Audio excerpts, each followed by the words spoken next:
As a lifelong Met fan, I am doing my best to remain as optimistic as possible.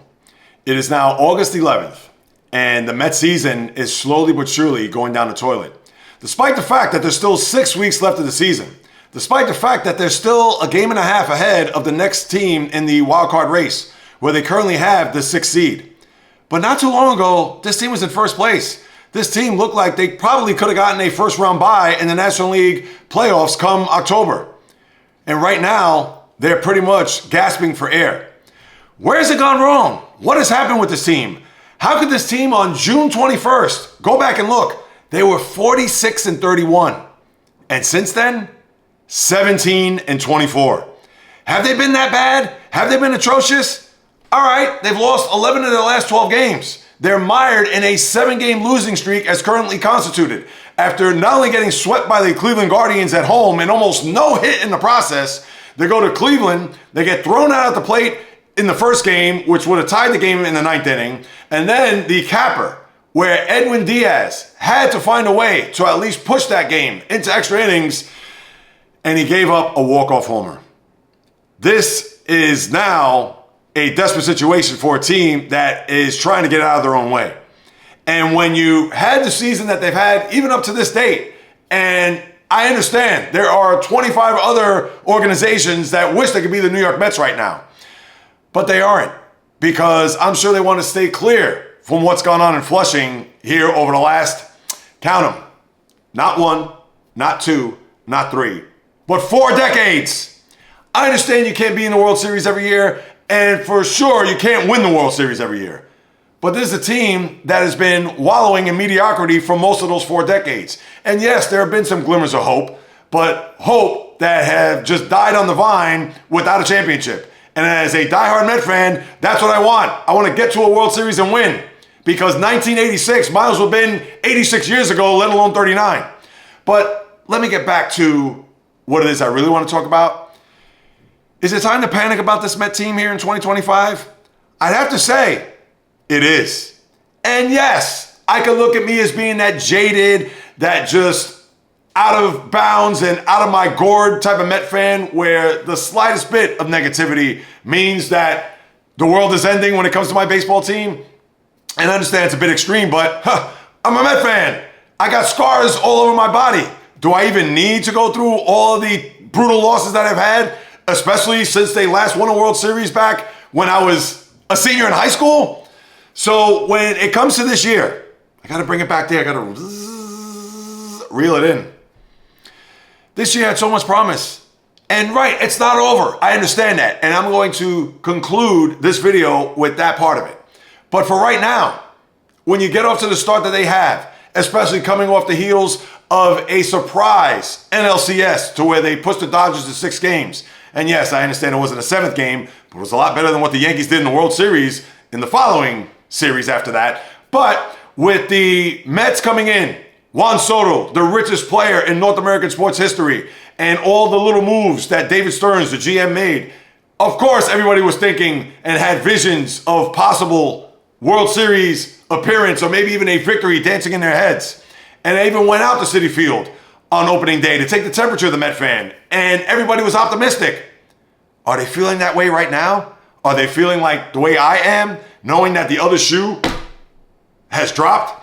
And even though there's still plenty of games to be played in a season that looks like it is slipping right through their hands, but I have to detail the bad, because the good of the season might as well have not even happened.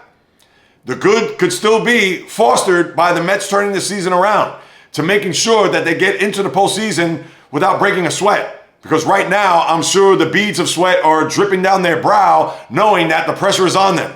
Not only just from the owner, or even the GM for that matter, but for the diehard fan base that is not accepting anything less than a playoff appearance this year. And where has this team gone wrong? What has happened here? And I get it. It's the terrible formula of when they hit, they don't pitch, or when they pitch, they don't hit. And when you get that happening here, or especially over the last 2 weeks, it's a recipe for disaster. Where have you gone, Francisco Lindor? Where have you gone, Juan Soto? Although he has hit some home runs of late, but of course, he's getting the new nickname Juan Solo, as in solo home runs for the richest player in baseball and, of course, sports history. Now, when we take a look at the other players on the team, when you're trying to see what happened to Mark Vientos, where have you gone, especially after the year he had last year and a postseason to remember forever in Met lore? Or guys like Jeff McNeil, who can't seem to get out of his own way. It's an offense that certainly has all the capabilities of putting up big numbers, and they have shown that. And Pete Alonso tying Darryl Strawberry all-time as of this recording, where now he's one home run away from being the all-time leader in franchise history. But still, Pete Alonso has certainly, slowly but surely, come back down to earth. And despite the fact that he has put up some home runs and is delivered in the RBI department, the main thing is that we need to get big runs in big situations and big spots in order for them to deliver victories. Because I get it. They may be rock bottom now, but there has to be a turnaround somewhere. And to me, it starts with Lindor.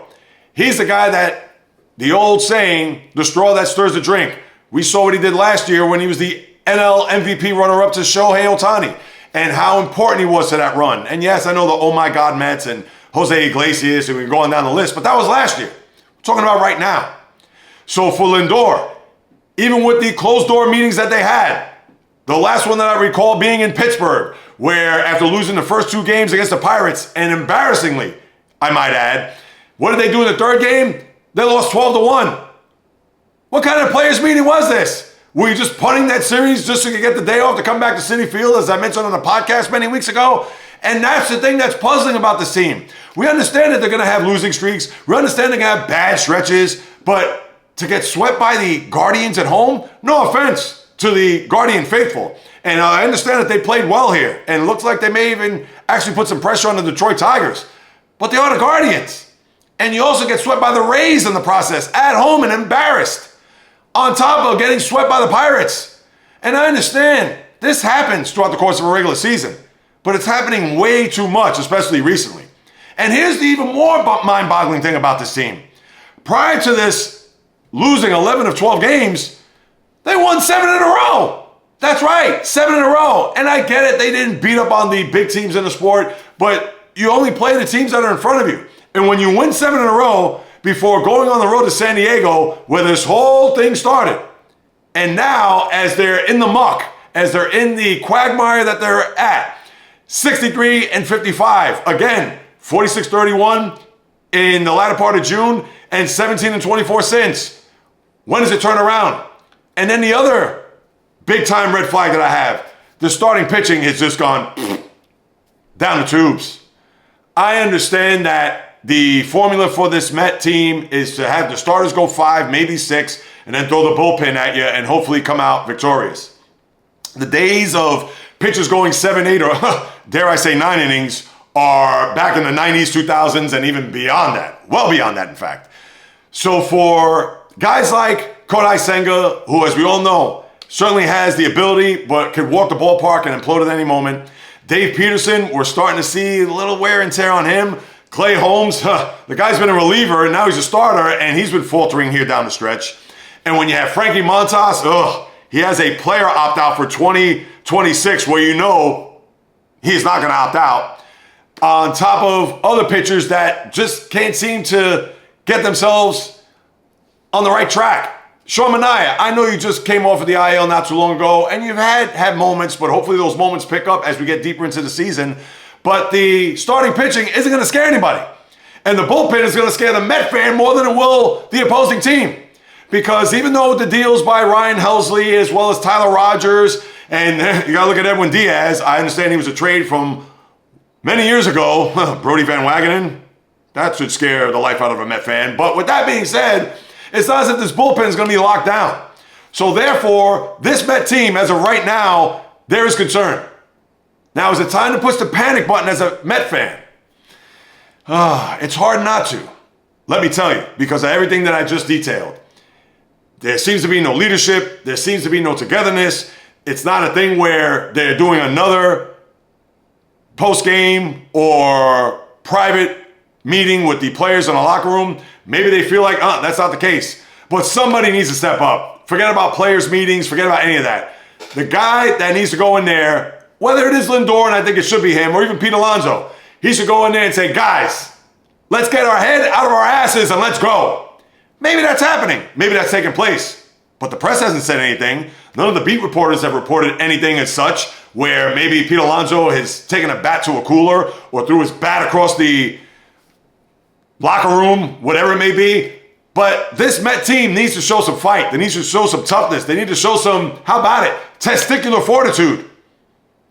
Now, the reason why I'm not going to push the panic button, I'm going to take a big, deep breath, despite the fact of all the scars that I have on my body, is because I think they're going to make it to the postseason because the NL wildcard race is not crowded at all. You have the St. Louis Cardinals, San Francisco Giants, who I think they're going to fall by the wayside, and the Reds, give it up. The Reds have hung in there. They're just a game and a half, 2 in the loss as of right this very moment. And they do play the Reds in September, which is going to be not a crucial trip, could be a season-defining trip next month, where they start September, Labor Day, I might add, in Detroit to play the Tigers for 3. Then they're going to play the Reds for 3 before going to Philadelphia for 4 games. 10 games on the road against very stout opponents.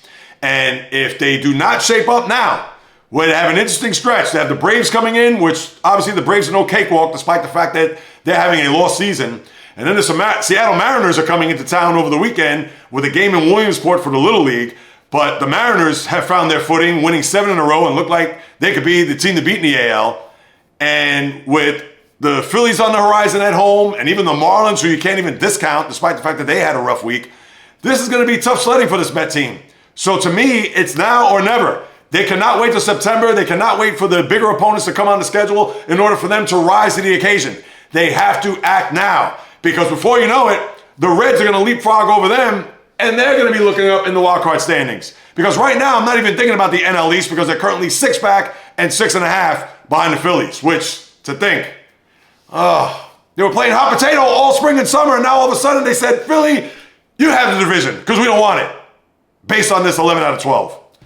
But with all that being said, and yes, with plenty of games and weeks to still go on the schedule, despite it being somewhat daunting, I'm still going to push all my chips to the middle of the table as a Met fan to think that they're going to make it to the postseason. And if they do, I'll talk about October then. Right now, it's not looking good. And yes, there's a part of me that thinks that they're not going to make it. Sorry, that's just me being a cynical Met fan throughout my entire adult life.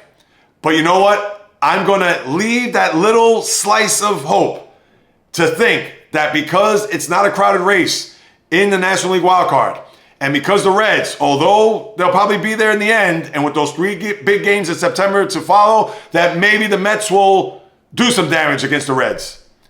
But for right this very second, I can't say that I'm highly optimistic. Maybe cautiously optimistic. Again, the jaded, cynical Met fan that I am. But I'm going to ride this sucker out and hope that the wave that comes will be one that will ride it into October. Because I got news for you. If that's not going to be the case, that first day after the regular season, there's going to be another commentary video similar to this. And I can promise you, it is not going to be flattering, and it's going to be probably 10 times worse than what you saw here. Stay tuned.